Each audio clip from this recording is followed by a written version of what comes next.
tema desierto, tierra de bendición. Amén. Desierto, tierra de bendición. No se le olvide. Acá donde leemos en el libro de Oseas, era un tiempo difícil el que se vivía en el momento. Ya habían pasado cosas que hacía que la situación que ellos vivían fuera difícil. Israel en la antigüedad o antes al libro de Oseas había tenido un tiempo muy glorioso cuando el Señor pone al rey Saúl sobre la nación para que la gobierne. Luego de Saúl viene el rey David, y luego de David viene el rey Salomón, y a estos tres reyes o a estos tres tiempos, que cada uno equivale a 40 años, se le llamó la edad dorada de Israel. ¿Por qué? Porque fue un tiempo de mucha bendición. Si bien habían guerras, dificultades, la gloria de Dios se movía de una manera muy impresionante, y era claro de que Dios estaba con la nación de Israel.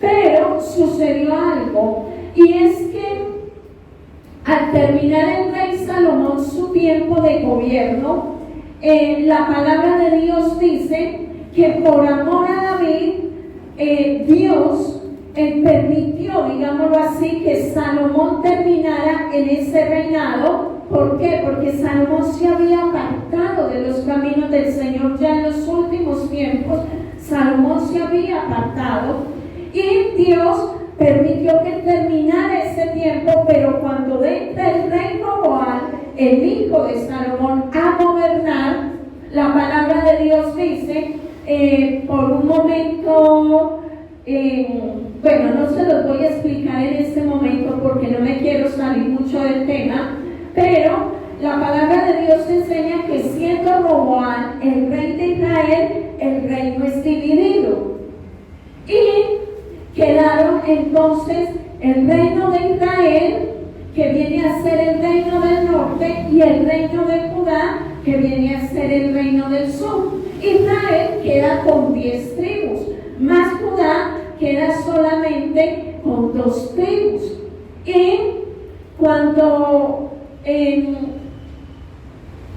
la palabra de Dios nos enseña que, bueno, la nación estaba dividida, el reino del sur quedó en Jerusalén, que venía a ser Judá, y allí estaba el templo, el sacrificio continuo y la adoración, que esto permitió de que ellos pues siguieran fieles a los mandamientos, a los estatutos que Dios había establecido, y ellos siguieran en esa búsqueda continua delante de Dios. Usted puede pensar muchas veces, yo para qué ir a la iglesia o a toda hora en la iglesia, y pensar es que es muy cansón y venir de pronto cada 8 días. Pero cuando el Señor estableció el templo, no solamente es para rendirle adoración a Él, sino para que nosotros seamos edificados, bendecidos, y asimismo seamos protegidos. Cuando uno deja de asistir a la iglesia, generalmente uno se desalienta, ¿cierto que sí? Se enfría, y muchas cosas pierden sentido y pierden propósito para uno, y de pronto uno dice, no, yo no voy a la iglesia este domingo, y llega el otro y el tampoco, y el otro y tampoco, y cuando usted menos pensó, ni se acuerda que usted asistía a una iglesia. Y eso fue lo que favoreció al reino del sur, que era Judá, que ellos quedaron en Jerusalén, y allí estaba el templo y había una adoración constante. El primer rey de allí fue el rey Roboam, y el último fue Sedequías. Tuvo un número total de 20 reyes. Bueno, en realidad fueron 19 reyes y una reina. La reina se llamó Atalía, fue una reina mala, y 8 de estos reyes fueron hombres piadosos, hombres que a pesar de las dificultades ellos seguían enseñando, llamando a la gente a la adoración. 'oración, bueno, y todo esto. Luego sucedió de que en medio de esta división ellos fueron llevados cautivos. El reino del sur fue llevado cautivo por los babilonios. Esto sucedió en el año 606 antes de Cristo. Y volvieron de la cautividad 3 grupos separados. Yo quiero que usted mire eso en Oseas capítulo 1 versículo 7, dice: mas de la casa de Judá tendré misericordia y los salvaré por Jehová su Dios, y no los salvaré con arco, ni con espada, ni con batalla, ni con caballos, ni con jinetes. Dios había dicho: de Judá yo voy a tener misericordia, ellos los voy a salvar, a ellos los voy a librar del cautiverio. Este cautiverio duró 325 años y fue desde el 931 hasta el 606 antes de Cristo. Lo interesante es que en Judá solamente habían 2 tribus, que eran la tribu de Judá y la tribu de Benjamín. No había más, eran solamente esas 2. Luego está el reino del norte, que es Israel, y en quien nos vamos a centrar hoy.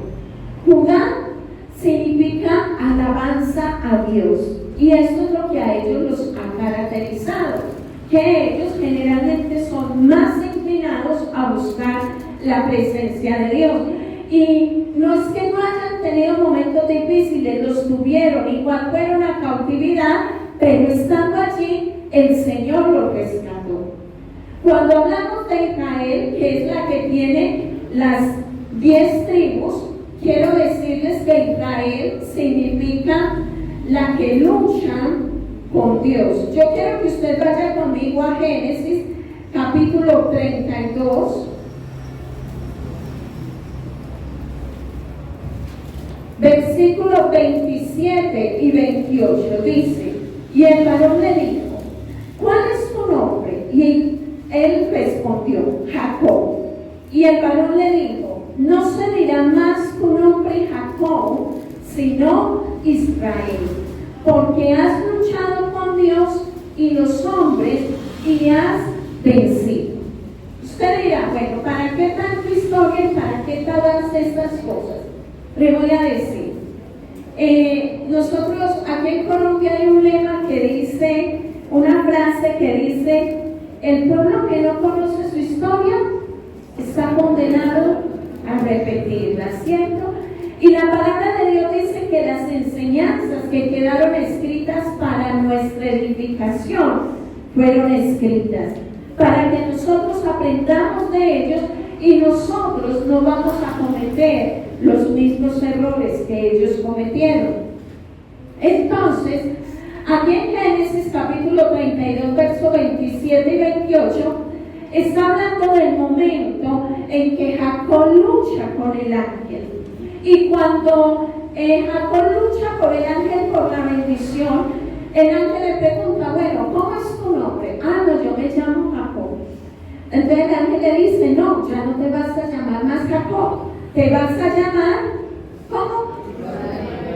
Israel. ¿Y por qué? Porque lucha con Dios. Y precisamente a nosotros muchas veces nos han dicho: no, es que Israel significa príncipe de Dios, y bueno, pero no. La raíz hebrea de Israel precisamente es el que lucha o la que lucha con Dios. Y hay muchas personas dentro del pueblo de Dios que viven luchando con Dios. No luchan en contra del enemigo, no luchan por ser libres ellos mismos de la cautividad que viven, sino que luchan con Dios y viven en una continua contienda con Dios. Señor, ¿pero por qué? Señor, pero esto, Señor, pero otro. Señor, qué difícil es hacer tu voluntad, y viven en esa continua lucha con Dios. Y eso no es buena, iglesia. Eso no es buena, iglesia. Por difícil que sea la voluntad de Dios para nosotros, es lo que nos bendice, es lo que nos enriquece. El salmista dijo: el hacer tu voluntad, Dios mío, me ha agradado, y tu ley está en medio de mi corazón. Tenemos que aprender a amar la voluntad de Dios. Es que la voluntad de Dios duele, sí. Muchas veces duele. Duele cuando el Señor nos dice no a algo que nosotros queremos. Duele cuando el Señor nos cierra las puertas de algo que nosotros pensábamos era de nosotros, pero el Señor nos cierra las puertas y decimos: Señor, ¿y aquí qué? Duele, claro que duele. Pero usted y yo tenemos que entender algo, que Dios conoce cosas que usted y yo no las conocemos. Y a veces esas puertas que parecen de tanta bendición nos desvían de los propósitos de Dios. Hay veces esas bendiciones que pensamos que nos van a hacer felices, al contrario, nos destruyen. Y por eso es muy importante que usted y yo pidamos a Dios: Señor, yo quiero conocer cuál es tu perfecta voluntad para mi vida. Y yo quiero hacer tu voluntad. Y por difícil, iglesia, que sea hacer la voluntad de Dios, esforcémonos en hacer la voluntad de Dios. Porque ahí es donde usted y yo somos realmente bendecidos. Ahí nosotros tenemos paz. Y no cualquier paz. Es esa paz que sobrepasa todo entendimiento, que guarda nuestros corazones y nuestros pensamientos en Cristo Jesús. Entonces, no luchemos más con Dios. Aceptemos la voluntad de Dios para nuestras vidas. Y en la medida en que nosotros aceptamos la voluntad de Dios para nosotros, entonces Dios empieza a ministrar nuestras vidas y el dolor o la dificultad pasa. Amén. ¿Cuánto damos gloria a Dios? Gloria a Dios. Ambos empezaron en el reino en el año 931 a.C. El primer rey de este reino fue Jeroboam y el último fue Oseas, así se llamaba. No es que sea este mismo, porque este era un profeta donde estamos estudiando hoy. Ese era un rey. Este reino tuvo un total de 19 reyes y ninguno agradó a Dios. Y en ese momento la capital era Samaria, y de ahí es el origen del arameo, y es una unión de hebreos y samaritanos. El arameo es la unión entre hebreos y samaritanos. Mientras que el otro reino fue capturado por los babilonios, este fue capturado por los asirios en el año 721 a.C., con una diferencia. El reino de Judá volvió en 3 grupos, mas este nunca volvió. La mayoría murieron en cautividad. Duró 210 años, del 931 al 721. Pero estos generalmente no volvieron a su tierra. Y es algo muy triste. Es algo muy triste. ¿Por qué les voy a decir? Muchos, en la disciplina del Señor, en lugar de volverse a Dios, se pierden, se apartan, se endurecen y no quieren saber nada de Dios. Cuando Dios nos disciplina, es porque Dios nos ama. ¿O qué padre que ame a su hijo y ve que su hijo se está desviando, que está cogiendo malos caminos, que está cogiendo vicios, droga, lo que sea, no lo disciplina a tiempo? Lo disciplina precisamente porque lo ama. El Señor dice que si nosotros como padres no disciplinamos a nuestros hijos, no los amamos, los aborrecemos. Y yo no creo que aquí haya ningún padre que aborrezca a su hijo. Al contrario, deseamos, queremos, buscamos lo mejor para nuestros hijos. Y dentro de lo que hacemos para que ellos tengan lo mejor para nuestros hijos, debe de estar la disciplina. Debemos de disciplinarlos. para que ellos siempre sean encaminados. Amén. Pues Oseas habla directamente aquí a la nación de Israel. Cuando usted mira el capítulo 2,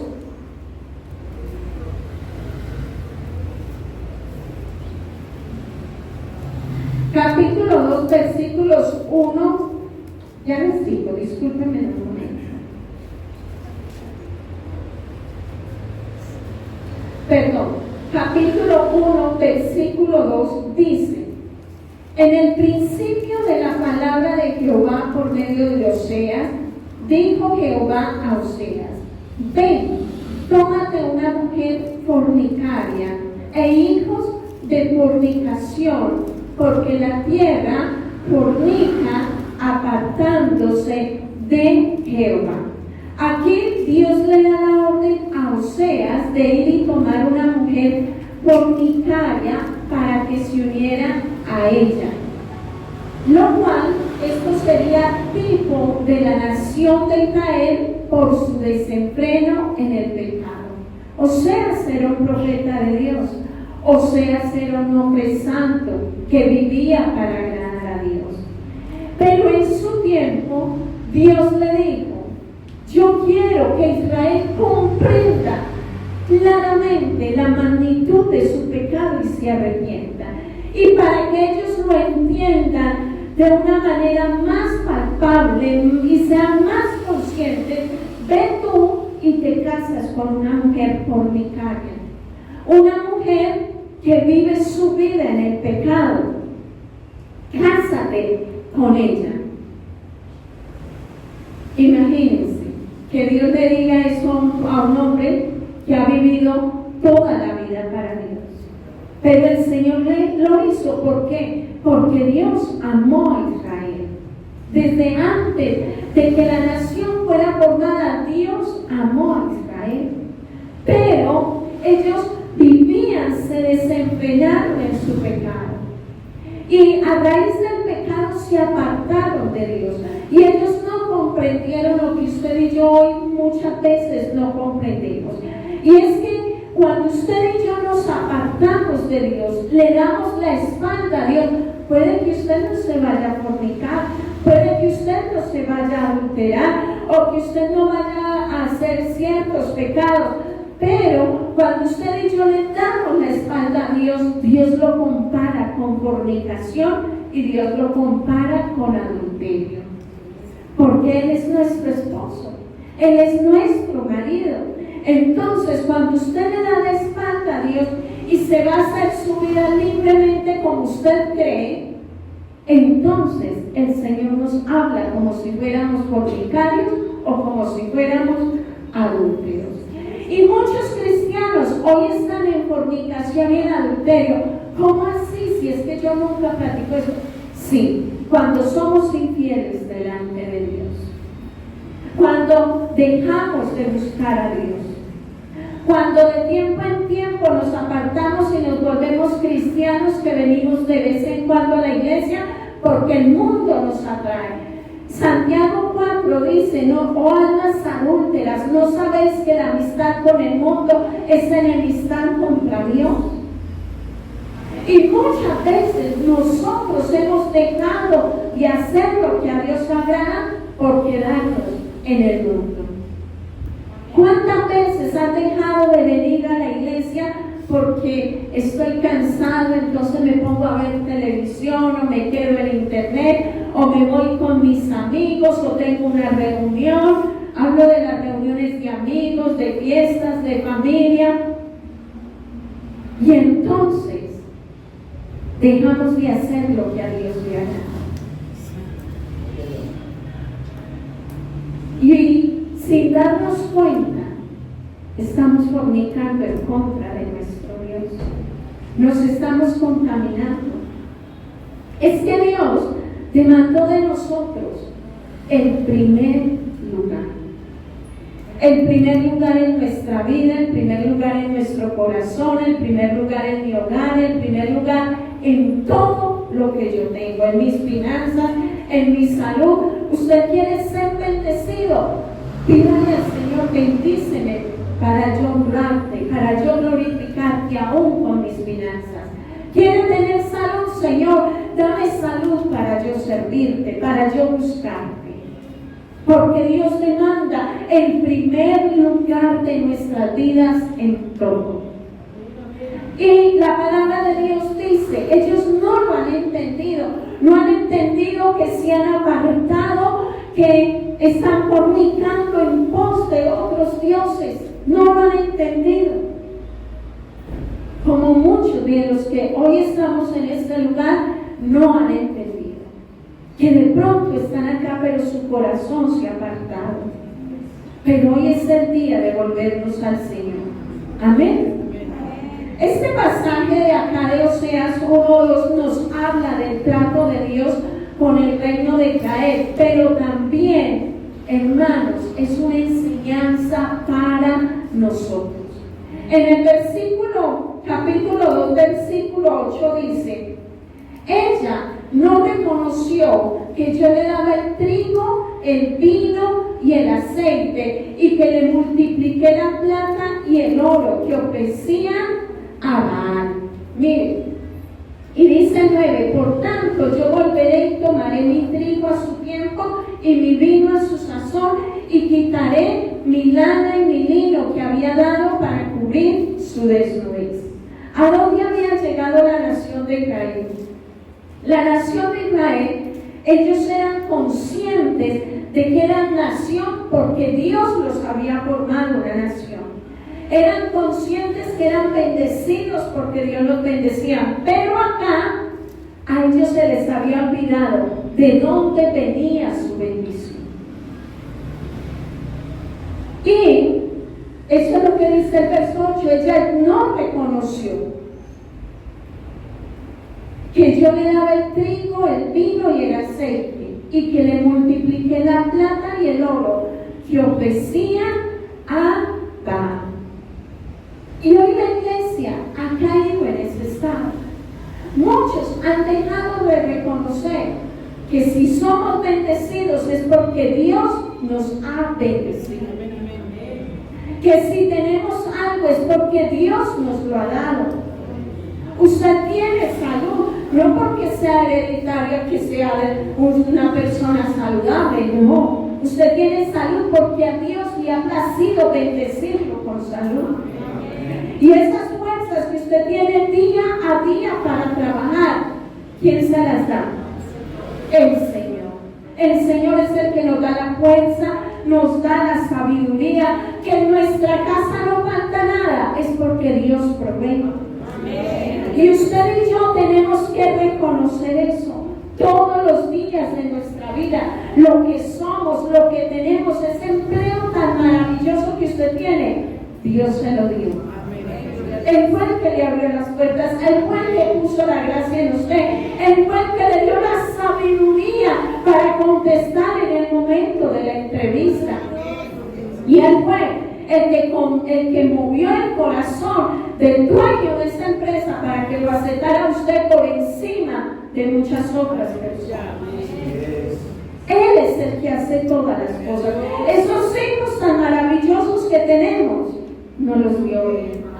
Y si hoy están en los caminos del Señor, es porque Dios ha tenido misericordia de usted y de mí, y los ha guardado a ellos y los ha sustentado. Todo lo que tenemos que reconocer que es Dios, que a Él le plació, que Él es el que nos bendice. Y la muestra está en que hemos dejado de reconocerlo cuando hemos dejado de orar. Hay veces ya no oramos por los alimentos. Hay veces ya no oramos dando gracias a Dios, y es una dificultad inmensa cuando uno dice, Señor, cuando uno les dice, levantemos nuestras manos y vamos a agradecer a Dios. Y eso es algo que no solamente lo debemos de hacer aquí en la iglesia, esto es algo que lo debemos de hacer de continuo. Dar gracias a Dios por todo lo que Él nos da, por todo lo que Él nos bendice. Y con nuestra oración reconocemos que todo lo que somos es por Él y es para Él. A Israel se le había olvidado esto. Israel pensó: somos una nación fuerte, todo lo podemos. Y Dios tomó una determinación. En el versículo 9 dice: por tanto, yo volveré y tomaré mi trigo a su tiempo y mi vino a su sazón, y quitaré mi lana y mi lino que había dado para cubrir su desnudez. Ha pasado que teniéndolo todo, de un momento a otro queda sin nada. ¿Cierto que sí? ¿Y qué pasó? Que Dios recogió su bendición. Que Dios dijo: la bendición los dañó, la bendición los alejó de mí, la bendición hizo que se endurecieran y se fueran al mundo. Porque hay muchos hermanos que la bendición los daña. No tienen un carro y piden un carro: Señor, bendíceme, yo necesito un carro. Y el Señor en su misericordia les da el carro y no vuelven a la iglesia, porque entonces se van a pasear. Y ya no tienen tiempo para estar en la iglesia. Señor, bendíceme con un hijo, y el Señor les da un hijo y ya no vienen a la iglesia porque no les queda tiempo. Iglesia. Y es un error tan grande, que nosotros muchas veces hacemos de nuestras bendiciones, escúcheme bien, de nuestras bendiciones hacemos maldiciones. ¿Cuántos creen que los hijos son bendición? ¿Y cuántas hermanas creen que el esposo es una bendición? ¿O la esposa, los hermanos? ¿Cierto que sí?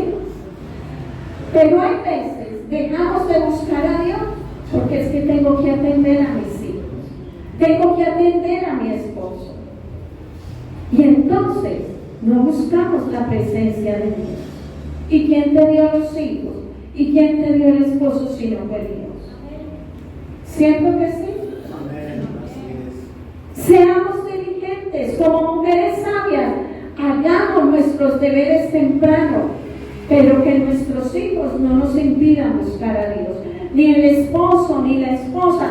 ¿Por qué? Porque si usted, que es la luz de su casa, se apaga, ¿qué esperanza le queda a sus hijos que tanto aman? ¿Qué esperanza le queda a su esposo o a su esposa que usted tanto ama? Es que usted no cuida de ellos consintiéndolos. Usted cuida de ellos cuando se consagra a Dios. Usted cuida de ellos cuando ora a Dios por ellos. Usted cuida de ellos cuando con su oración levanta un vallado alrededor de sus vidas. Así usted cuida de su familia. Denle un fuerte aplauso al Señor.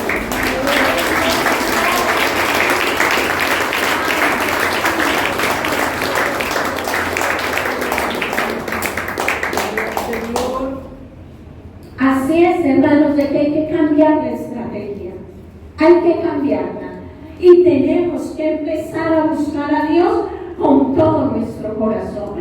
No sea que las bendiciones que tengamos de un momento a otro el Señor diga: las voy a recoger, las voy a recoger, me las voy a llevar, se las voy a quitar. A ver ahora qué hace. Y eso ha pasado, y eso usted lo ha visto, yo lo he visto de manera muy continua, de que siendo muy bendecidos, de un momento a otro quedan sin nada. ¿Por qué? Porque simplemente le dieron la espalda a Dios, porque simplemente se nos olvidó que lo que hoy somos, lo somos, es por la gracia y la misericordia de Dios. A lo largo de la Biblia, Dios nos está llamando la atención porque nosotros no conocemos a Dios. Y es un error grande. Si en algo usted y yo nos debemos de esforzar es en conocer a Dios para vivir una vida conforme a Él y agrada. Vaya ahí a Oseas capítulo 1, le voy a leer algunos versículos. Oseas capítulo 4, versículo 1 dice: oíd palabra de Jehová, hijos de Israel, porque Jehová contiende con los moradores de la tierra, porque no hay verdad ni misericordia ni conocimiento de Dios en la tierra. No hay verdad ni misericordia ni conocimiento de Dios en la tierra. Iglesia, ¿cuánto conoce usted del Señor? Es bueno que se pregunte eso, es bueno que medite en eso. ¿Por qué? Porque muchas veces usted coge la Biblia y la trae aquí el domingo, la trae y la abre y la lee en los versículos que nosotros le decimos. Pero al llegar a su casa, la puso ahí y ahí se quedó hasta el próximo domingo. Y qué error tan grande. Se está desperdiciando el tesoro más grande que hay sobre la faz de la tierra. En el versículo 6 dice: mi pueblo fue destruido porque le faltó conocimiento. Por cuanto desechaste el conocimiento, yo te echaré del sacerdocio. Y porque te olvidaste de la ley de tu Dios, también yo me olvidaré de tus hijos. Y esto es algo que a usted y a mí nos tiene que estremecer. Porque el Señor dice en su palabra: ¿quieres que yo te honre? A los varones como sacerdotes, que yo te honre. ¿Quieres tener autoridad? Dice la palabra de Dios: no deseche el conocimiento de Dios. Ahora nos dice: ¿usted quiere que sus hijos vivan delante de mí? No deseche este conocimiento. Porque eso es lo que dice el Señor: mi pueblo fue destruido porque le faltó conocimiento. Por cuanto desechaste el conocimiento, yo te echaré del sacerdocio. Porque te olvidaste de la ley de tu Dios, también yo me olvidaré de tus hijos. Y qué dolor que Dios se olvide de nuestros hijos. Las personas que nosotros amamos y por las que nos esforzamos tanto, que por yo olvidarme de la ley de Dios, Dios se olvide de mis hijos. Dios tenga misericordia. Siguen diciendo: conforme a su grandeza, así pecaron contra mí, también yo cambiaré su honra en afrenta. Del pecado de mi pueblo comen y en su maldad levantan su alma. Quiere decir esto que pecan y en lugar de arrepentirse se emocionan, se alegran y se desenfrenan en el pecado. Y esto sucede ¿por qué? Porque no conocen de Dios. Pero somos cristianos, pero asistimos a una iglesia, pero hermanos, se predica la palabra y nos entra por aquí y nos sale por acá porque no la practicamos. Y somos llamados a practicar la palabra. Dios no le está hablando a una nación impía. Dios le está hablando a Israel, que era su pueblo amado, su pueblo escogido, el pueblo que él había formado, que él había llamado, que él le había puesto nombre. Era ese pueblo. Pero hoy somos usted y soy yo, iglesia. Hoy nosotros somos ese Israel espiritual. Que Dios nos llamó, nos formó, nos dio un nombre, nos escogió. Y hoy, muchos de nosotros tenemos más la mirada en el mundo que en las cosas de Dios. La muestra está en que se convoca el ayuno, se convoca la oración y son los mismos cuatritos que estamos ahí. Y muchos tienen el tiempo, porque no todos están ocupados trabajando. Muchos tienen el tiempo, pero dicen: ay, yo no tengo tiempo. Y si usted no tiene tiempo para Dios, que es el dueño del tiempo, ¿qué esperanza nos queda, iglesia? Jeremías 9, 23 y 24.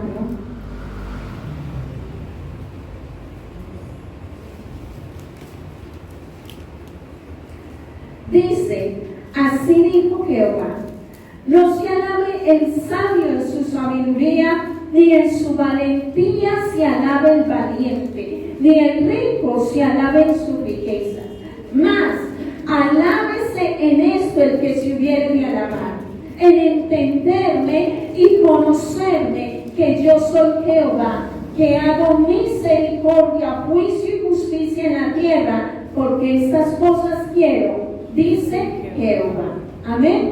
¿En qué nos debemos de alabar? Dice el Señor, alábese en esto el que se hubiere de alabar, en entenderme y conocerme que yo soy Jehová. Si en algo nos tenemos que alabar nosotros, es en esforzarnos por conocer a Dios y conocer su voluntad para cada uno de nosotros.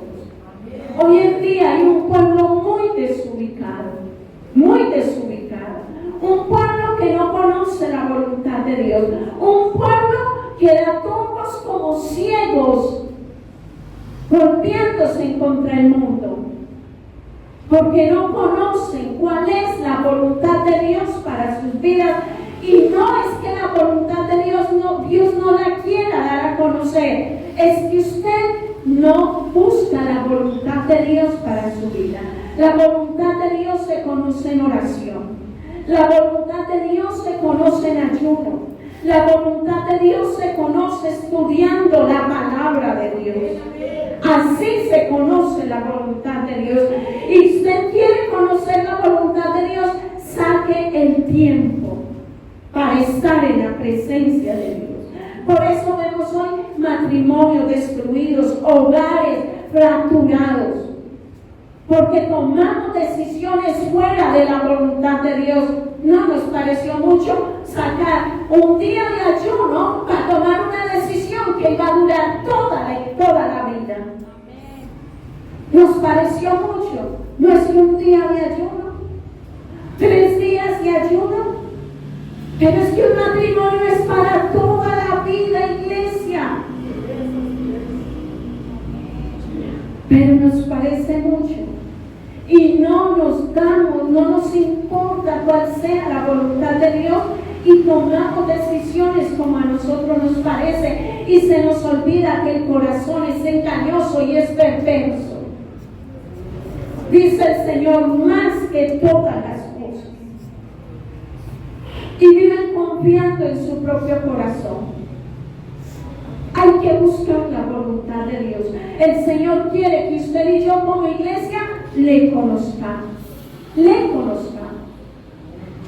Podríamos orar a Dios, Señor, danos un crecimiento numérico, que este lugar cada día se llene más, que hagamos 2 y 3 cultos. Pero, iglesia del Señor, sería un lugar lleno de personas que viven en la carne. Y nosotros debemos de estar llenos de la presencia de Dios. Y si usted y yo estamos llenos de la presencia de Dios, este lugar se va a llenar de almas. Porque los que están afuera van a anhelar lo que usted y yo hoy tenemos. Amén. En Oseas, ahí mismo, en el capítulo 2, verso 14, donde leímos inicialmente, Dios tomó una determinación con la nación de Israel. Y dice, pero he aquí, yo la atraeré y la llevaré al desierto y le hablaré al corazón. Israel no había dejado de ser el pueblo de Dios, pero estaba apartado de Dios, estaba en pecado, había endurecido su corazón, había caído en religiosidad. Y en medio de esas circunstancias, el Señor dice, bueno, entonces yo la voy a traer y la voy a llevar al desierto. ¿Cuántos han llegado a estar en desiertos espirituales? Yo creo que todos, porque Dios no se cansa de insistirnos, porque Dios no se cansa de tener misericordia para con nosotros, porque Dios en su infinita misericordia nos llama de una manera, nos llama de otra, nos insiste, nos momento en que Dios dice, bueno, esto tiene que ser más personal. Y nos coge y nos saca de esa abundancia, de esa bendición, de ese momento en que clamamos y Dios responde y nos mete a un desierto. El desierto tiene muchas características. Y es que es un lugar árido por el calor. Hoy tenemos calor, yo tengo mucho calor acá, pero no se compara con el calor de un desierto. Tampoco se compara con el frío que hace en un desierto en las noches. El desierto también tiene otra característica, y es que aunque es un lugar tan árido, allí hay animales que son peligrosos. Otra característica del desierto es la soledad. La soledad. Yo me pongo a ver a veces los documentales sobre los animales, y he visto documentales de animales que viven en el desierto, y hay cabras que viven en el desierto, o bueno, diferentes animalitos, y usted no los ve en manada. Usted ve uno por allá, no sé cómo sobreviven, la misericordia de Dios. Pero el desierto es un lugar de soledad, es un lugar árido, es un lugar difícil, donde si estamos solos no tenemos la capacidad de sobrevivir. Pero hay otra característica importante para nosotros, y es que en el desierto usted y yo somos más sensibles. El desierto para nosotros representa ese momento difícil que nunca pensamos que íbamos a vivir. El desierto para nosotros es ese momento donde clamamos y sentimos que el cielo se volvió de bronce porque Dios no responde. Donde usted clama a Dios, donde usted se arrodilla y se para y dice, no siente nada. ¿Lo han vivido? Donde usted busca respuesta de Dios y no la halla por ningún lado, y el profeta llega y le habla a toda la iglesia, y a usted no le habló. Yo no, el Señor habla, ministrame, Señor, tócame, y habló, ministró y tocó a todo el mundo, y a uno nada. El desierto puede ser ese momento de enfermedad, donde uno dice, pero ¿cómo? Si yo estaba tan bien. Y el médico dice, no, aquí solamente un milagro de Dios, pero Dios no responde. Y entonces, ese problema familiar, esa circunstancia con ese hijo difícil, que de un momento a otro se volvió tan rebelde, tan grosero, que está en las drogas, que se metió al robo, que se metió al alcohol, a la prostitución. Ese puede ser el desierto. Yo no sé si usted está pasando por un desierto, pero el Señor dice, he aquí, yo lo atraeré al desierto. Es Dios mismo el que nos introduce en ese desierto. Es Dios mismo el que permite que nosotros pasemos por diferentes pruebas solamente con el propósito de que usted y yo nos volvamos a Él con todo nuestro corazón. Es que Dios no quiere una iglesia tibia. Dios no quiere una iglesia que hoy está acá porque es domingo en la mañana, pero el viernes está en la taberna, está en el bar, está con los amigos y se olvidó de que era cristiano. Dios no quiere una iglesia que aquí proclama santidad, gloria a Dios, aleluya, y se alegra y se goza, pero en su casa maldice, grita, reniega. Eso no lo quiere Dios. Dios quiere una iglesia de verdad, consagrada por entero a Él, que sean cartas leídas aquí y en la casa y en el trabajo y en la calle, donde quiera que vayamos. Eso es lo que Dios quiere. Y entonces, como no conocemos de Dios, como hemos caído en la religiosidad, porque ya parecemos la iglesia tradicional, que vamos a un culto y salimos y seguimos como si nada, entonces el Señor nos mete al desierto. ¿Y saben por qué lo hace? Porque nos ama. Porque Él no se va a dar por vencido con usted ni conmigo. Porque Él va a perseverar con usted y conmigo. Y entonces nos mete allí al desierto. Jesús mismo fue metido al desierto, usted lo sabe. Claro que Jesús no fue por el pecado, ni por la desobediencia. Era necesario, porque Jesús fue probado en todo. ¿Para qué? Para que cuando usted y yo seamos probados, vengamos a Él. Porque si alguien nos puede entender a nosotros en el momento de la prueba, o de la tentación, o de la dificultad, ese es Jesús. Y entonces, cualquiera que sea nuestro momento, clamemos a Él. En Mateo 4, versículo 1, dice: entonces Jesús fue llevado por el Espíritu al desierto para ser tentado por el diablo. ¿Quién lo llevó al desierto? El Espíritu. Leamos bien. Entonces Jesús fue llevado por el Espíritu al desierto. ¿Para qué? Para ser tentado por el diablo. Jesús fue llevado por el Espíritu al desierto.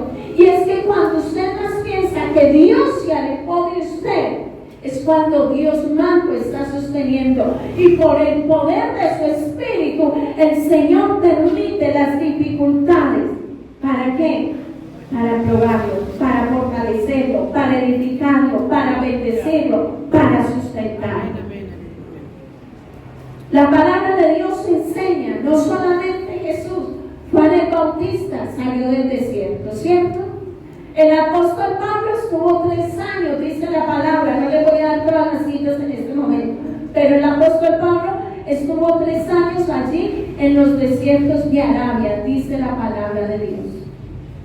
¿Y por qué el Señor nos introduce en el desierto? Le voy a decir, porque en el desierto nada nos puede distraer. Usted hoy está muy distraído. Hoy cualquier cosa a nosotros nos aleja de la presencia de Dios. Anoche el tema no lo pude escuchar todo con mucho pesar porque pues tuvimos una necesidad, pero anoche el tema precisamente era como los celulares apartaban a nuestros jóvenes de la presencia de Dios. Pero esto solo pasa con los adolescentes y los jóvenes, ¿cierto? Eso pasa con todos, con todos. Hoy en día es difícil sostener una conversación con alguien que no tenga el celular ahí. Y es uno hablándole y el celular ahí, y ahí. Y es pasando imágenes, y es una cosa, y es otra. Y es uno hablándole y la persona riéndose de lo que está viendo acá, porque no está poniendo atención a lo que yo le estoy diciendo. Estamos tan distraídos. Pero como el Señor quiere captar nuestra atención, entonces nos introduce al desierto. Y allí en el desierto usted se olvida de todo. Usted se enfrasca en su dolor. Usted se enfrasca en su situación. Y se enfrasca en que cómo es que Dios no me responde. Y el Señor dice, ahora sí capté tu atención. ¿Por qué es necesario? ¿Por qué nosotros, en lugar de ser sensibles, no nos disponemos para Dios? ¿Por qué tenemos que llegar a extremos para poder prestar atención a lo que Dios nos quiere decir? Es un error que nosotros cometemos. Dice, pero aquí la traeré y la llevaré al desierto y allí que hablaré a tu corazón. Hablaré a su corazón. ¿Cuánto hace que usted no escucha la voz de Dios? Muchos dirán, pero es que Dios nos habla en este tiempo. Dios nos habla, Dios nos está gritando. Y si nosotros no nos disponemos para que Dios hable a través de nosotros, el Señor dice, aún las piedras hablarán. El Señor dice, allí en el desierto, allí yo le voy a hablar al corazón. Allí en el desierto. Es que en el desierto, hermanos, en el desierto somos solamente Dios y yo. Tenemos a nuestra familia, pero no nos entiende. Estamos en medio de una iglesia, pero muchas veces la iglesia ignora el proceso por el que estamos pasando. Pero el Señor dice, allí, en el desierto, en ese momento de dificultad, yo le voy a hablar al corazón.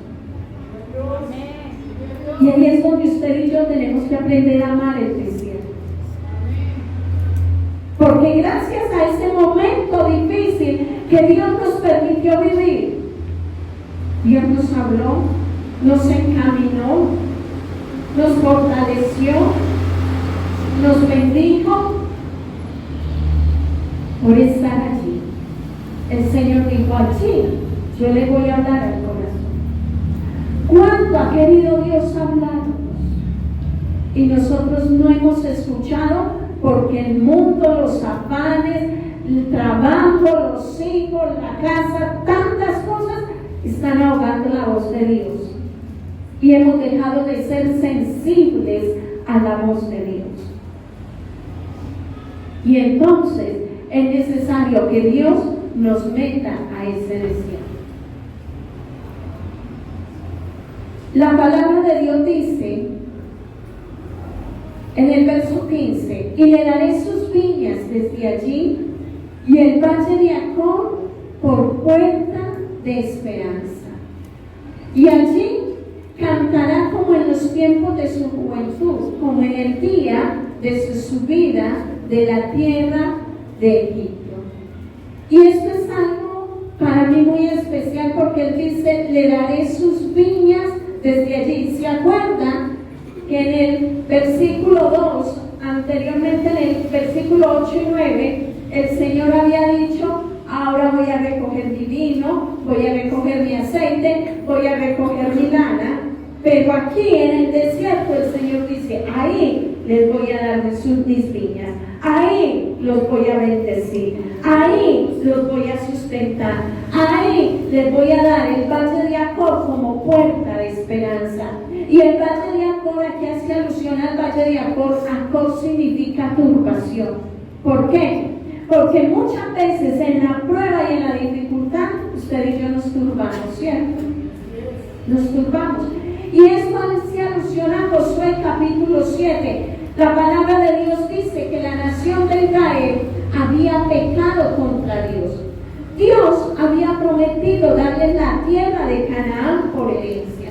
Y ellos habían ido y habían tomado lo que era Jericó, lo habían derrotado, habían sido destruidos, habían recogido los despojos, bueno. Y luego iban a ir a tomarse Nahay, pero cuando se tomaron a Jericó, la palabra de Dios dice que uno de ellos, llamado Acán, había pecado contra Dios. Y había cogido unos lingotes de oro, una plata, un manto babilónico, y creyendo que nadie lo veía, entonces fue lo cogió y lo escondió en su tienda. Cuando fueron a tomarse Nahay, que era una ciudad pequeñita, salieron derrotados, y la palabra de Dios dice que 32 hombres murieron allí. Y cuando Josué viene y le pide, le reclama a Dios, le clama a Dios para que Dios le diga qué fue lo que pasó, el Señor le dice es que hay pecado dentro del pueblo. Cuando usted y yo comprendemos esto, entendemos que cuando damos lugar al pecado, va a venir a nosotros ruina, miseria, muerte, escasez, enfermedad. Muchos se complacen en el pecado, pero la paga del pecado es muerte. Y eso había pasado, había venido muerte a la nación de Israel. La familia de Acán fue cogida, Acán y toda su familia y sus animales fueron apedreados. Y ese lugar se llama el Valle de Acón. ¿Por qué? Porque él quiso a través de su pecado traer turbación a la nación de Israel, y Josué le dijo: túrbete Jehová en este día. El pecado trae turbación. Pero aquí, cuando el Señor hace alusión al Valle de Acón, es porque en medio de la prueba y de la dificultad que usted y yo enfrentemos, cuando estamos en el desierto, a nosotros viene la turbación. Y el Señor dice: en medio de la turbación yo te doy ese valle por puerta de esperanza. Quiere decir que aunque estemos en el desierto no vamos a perecer. Que aunque estemos en el desierto hay esperanza para nosotros. Que aunque estemos en el desierto, si nos humillamos y clamamos delante de Dios, veremos la gloria de Dios. Amén. En el desierto sigue diciendo la palabra: y allí le daré sus viñas desde allí, y el valle de Acón por puerta de esperanza. El tema es desierto, tierra de bendición. ¿Por qué? Porque, iglesia, fue en el desierto cuando la palabra de Dios dice que la nación de Israel vio la gloria de Dios. En el desierto, la nación de Israel vio como el maná caía del cielo. En el desierto, la nación de Israel vio cómo las codornices salían del mar. ¿Usted ha leído eso en la Biblia? ¿Sí lo ha leído? La palabra de Dios dice que del mar salieron codornices y alimentaron toda la nación de Israel. Fue allí mismo donde la palabra de Dios dice que de la peña de esa roca brotó el agua para saciar la sed de toda una nación. Fue allí mismo, dice la palabra de Dios, que Moisés, por mandato de Dios, levantó una serpiente ardiente, y todos los que miraban a esa serpiente eran sanados. Fue en el desierto. Es en el desierto donde usted y yo vemos la gloria de Dios de una manera especial. Es ahí. Le voy a decir por qué. Porque en el desierto nuestro corazón se quebranta. Porque en el desierto nosotros nos volvemos sensibles y escuchamos la voz de Dios. Es que en el desierto sacamos tiempo para orar. Amén, gloria a Dios. En el desierto sacamos tiempo para buscar la presencia de Dios. Entonces allí el Señor nos bendice. Entonces allí ellos vieron cómo venía una nube impresionante, los cubría y ellos podían avanzar por el desierto para que el sol no los matara. Pero al llegar la noche, ellos vieron también como una columna de fuego se levantaba y los protegía, no solo de las fieras del desierto, sino también del frío del desierto. Y tanto esa nube como esa columna no era otra cosa más que la presencia de Dios alrededor de sus vidas. Es necesario a veces un desierto. Es necesario muchas veces que Dios nos introduzca en el desierto para que nosotros dejemos que Dios quebrante nuestro corazón y seamos más sensibles a la voz de Dios, a su presencia. Es allí en el desierto donde Dios nos bendice muchas veces. Es allí cuando no hay esperanza, cuando nosotros vemos la gloria de Dios. Cuando el médico dice: aquí no se puede hacer nada, y usted ya no tiene fuerzas, ya usted está cansado, está debilitado, ya las finanzas se agotaron, ya no hay quien haga nada. Y entonces el Señor dice, ahora es que yo voy a hacer. Ahora es cuando yo voy a manifestar mi gloria. Es necesario que pasemos por ese desierto, porque ese desierto para nosotros es tierra, es un lugar de bendición. Además, en el desierto se forman los mejores líderes. Ejemplo, Moisés. Moisés, dice la palabra de Dios, que antes de ir para la liberación de la nación de Israel, para ir a sacarlos de allá de Egipto, pasó 40 años en el desierto, formándolo el Señor en el desierto. Y entonces, después de esos 40 años, el Señor lo levanta como un líder impresionante y lo usa para ir a sacar a Egipto de Israel. Y viene y lo introduce nuevamente al desierto. Y ahí es cuando usted y yo decimos, ¿qué pasará? Que yo no salgo de una y caigo en la otra ahí mismo. Moisés, el Señor lo sacó después de 40 años, lo lleva a Egipto, libera a Israel y vuelve otra vez otros 40 años para el desierto. Pero si usted está así, dele la gloria a Dios, porque propósitos tiene Dios con su vida. En el desierto también se formó el profeta Elías. En el desierto se formó Juan el Bautista. Pero también en el desierto se forman los mejores sacerdotes. Y está el sacerdote Aarón, que se forma en el desierto. Y está Jesús, nuestro sumo sacerdote, que también estuvo en el desierto. Usted quiere liderazgo, quiere que Dios lo levante, es necesario que pase por el desierto. Damos gloria a Dios. Gloria a Dios. Aplausos.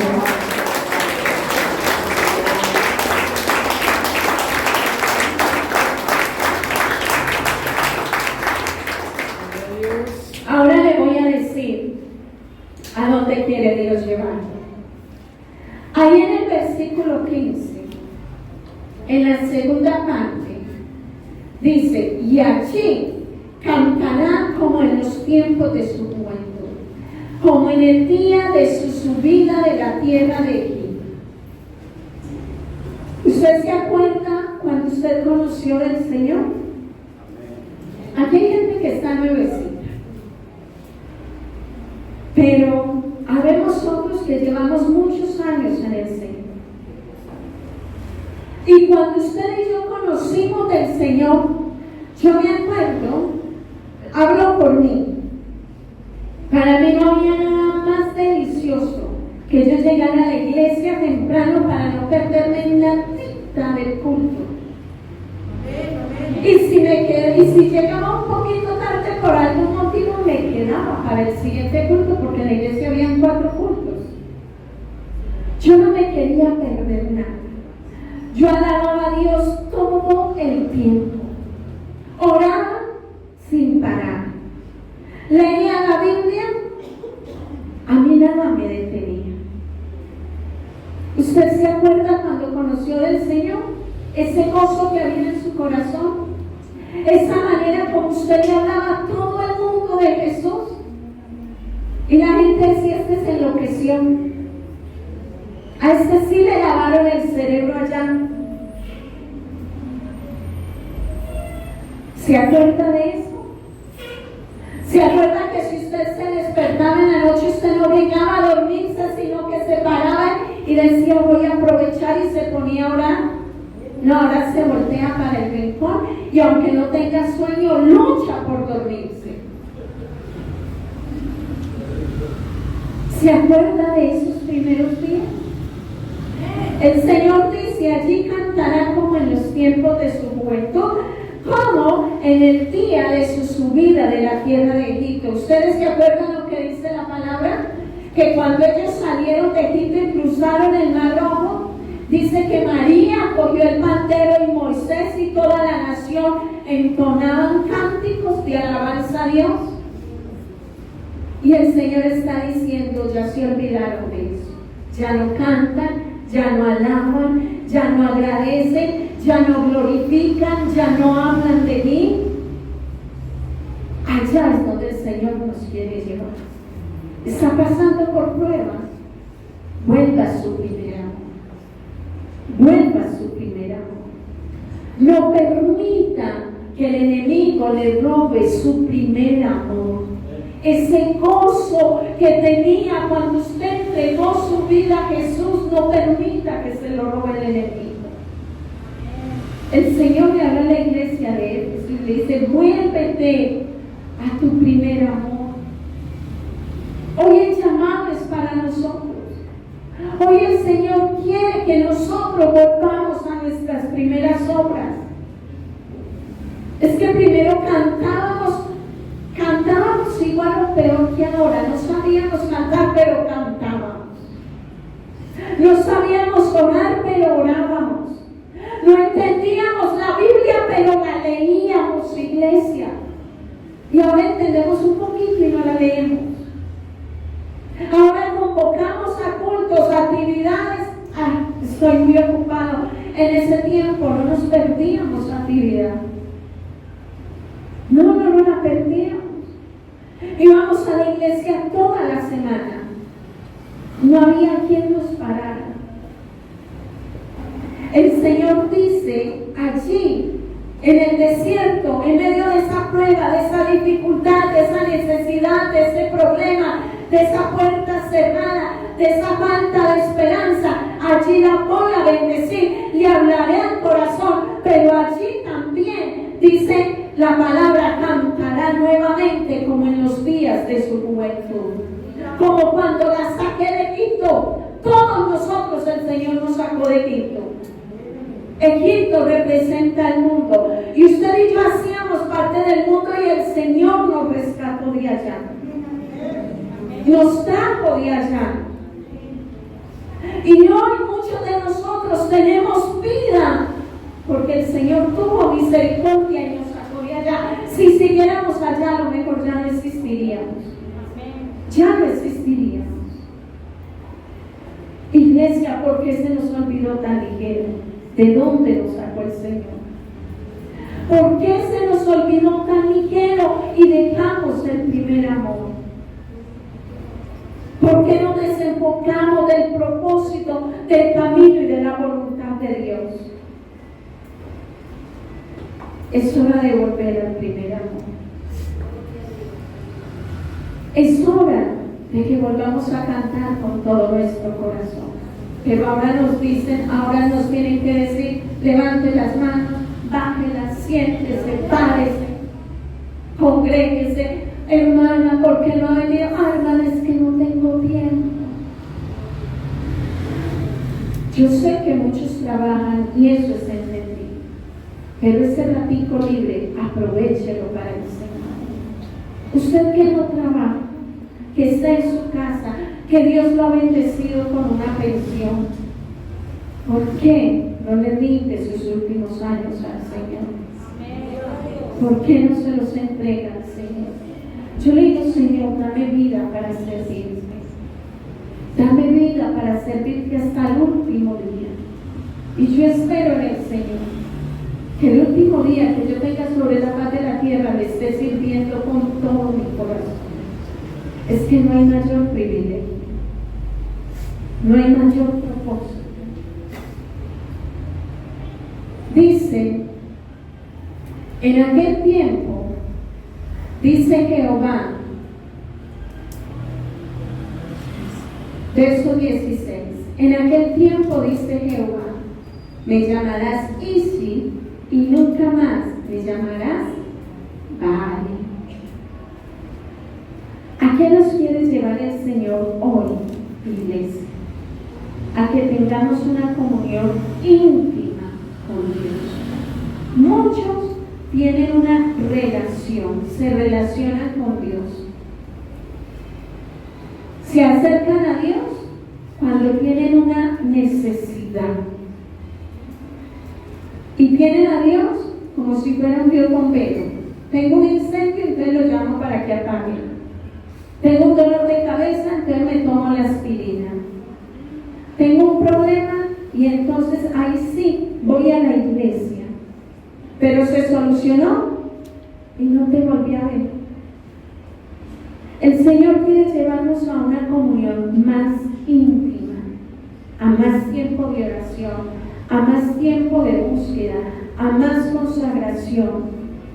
Y por eso dice, en aquel tiempo dice Jehová, me llamarás Isi y nunca más me llamarás Baal.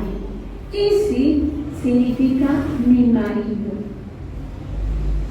Y cuando uno habla de mi marido, generalmente habla de intimidad, ¿cierto que sí? De acercamiento. Y dice, y nunca más me llamarás Baali. Baali es mi Señor. Y muchos de ustedes no han comprendido la diferencia entre tener a Dios como su Señor y tenerlo como su padre o como su marido. ¿Por qué? Porque cuando yo hablo de Dios como mi marido, hablo de intimidad, hablo de conocerlo. Amén. Pero muchos aún no escuchan cuando oran, solamente se dirigen a Dios como su Señor, como su Maestro. Les cuento, eso lo hacía Judas. Pero Dios quiere que nosotros vamos más allá. Él es nuestro amado. Él es nuestro deseado. Y Él desea que usted y yo hoy tengamos intimidad con Él. Él desea que usted y yo saquemos más tiempo para estar con Él. No espere a que Dios lo meta a un desierto. Dispóngase voluntariamente, busque su presencia. Dígale, Señor, aquí estoy, quebrántame, transfórmame, haz lo que tengas que hacer en mí. Pero tenemos que estar metidos en un desierto para disponernos a escuchar la voz de Dios. Cierre sus ojos, iglesia. Incline su rostro. Yo sé que Dios le habla. Y conforme Dios le ha hablado, hable con el Señor en esta mañana.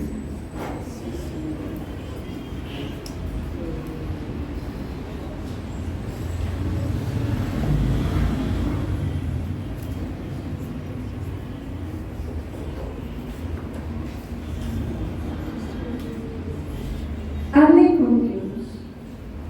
A lo mejor hace rato que usted no escucha la voz de Dios.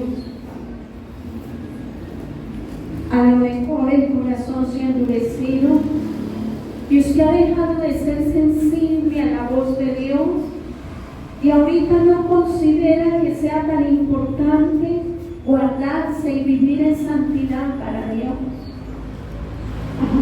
A lo mejor el Señor está diciéndonos que somos fornicarios, que hemos pecado contra Él, que le hemos dado la espalda. Yo no sé cuál sea su situación, ni cuál sea su desierto. Yo he pasado muchos desiertos. Y en todos esos desiertos, Dios ha sido fiel. Nunca me ha dejado, nunca me ha desamparado. En todos esos desiertos, aunque el cielo ha parecido de bronce y parece que no hay esperanza, ahí he visto la gloria de Dios. Hoy el Señor te llama para que vuelvas al primer amor. Hoy el Señor te está diciendo, vuelve al primer amor. Vuelve a hablar de mí con los demás, no te avergüences. Vuelve a cantar como me cantabas cuando recién empezabas. Volvamos a hablar en los secretos. ¿Cuánto hace que no le hablas a Dios? Que no dices esta tarde o esta noche lo voy a dedicar solo para orar. ¿Cuánto hace? Soberano Dios, En el nombre poderoso de Jesús de Nazaret, estamos delante de ti como iglesia. Señor, reconociendo que como Israel, delante de ti también hemos pecado. El mundo nos ha invadido, Señor, ¿y de qué manera? Cualquier cosa nos distrae de tu presencia y venimos a tu casa con unos afanes impresionantes, Señor, y hacemos sino mirar el reloj, Señor, mirando a qué horas todo va a acabar. Perdónanos, Señor. Hoy te pido, perdónanos como iglesia, perdónanos individualmente, Señor, perdónanos. Hoy te pido en el poderoso nombre de Jesús de Nazaret, que tú tengas misericordia infinita de todos nosotros. Ayúdanos a volver al primer amor, Señor. Ayúdanos, Señor, por favor. Quebranta nuestro corazón porque queremos escuchar tu voz. Padre, queremos volver a escuchar tu voz. Y si hay alguno que nunca ha escuchado tu voz, yo te pido, Señor, obra de tal manera, Señor, que su corazón se sensibilice tanto delante de ti, que te sienta audiblemente, que te sienta en su corazón, que sienta que tu presencia le rodea y le llena, Señor. Ten misericordia de nosotros, porque clamamos por un avivamiento, Señor, cuando nosotros mismos estamos alejados de ti. Ayúdanos, oh Dios. Ayúdanos, te lo suplico, Padre, en el poderoso nombre de mi Señor, de mi Salvador Jesucristo.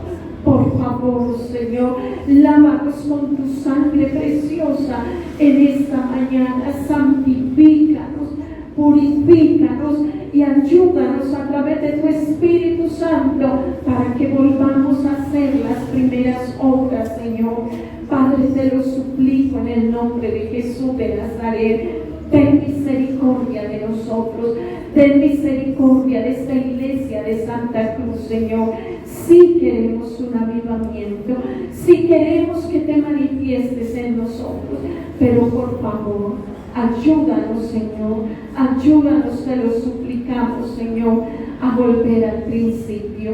Ay, Señor, cuando tú nos llamaste, mi Rey, qué gozo, qué bendición, Señor. Pero hoy muchos están llenos de amargura, de resentimiento, tienen dolor y carga en su corazón, Señor. Ayúdanos, Señor, ayúdanos, te lo suplico, Padre, en el poderoso nombre de Jesús de Nazaret. Amén y amén.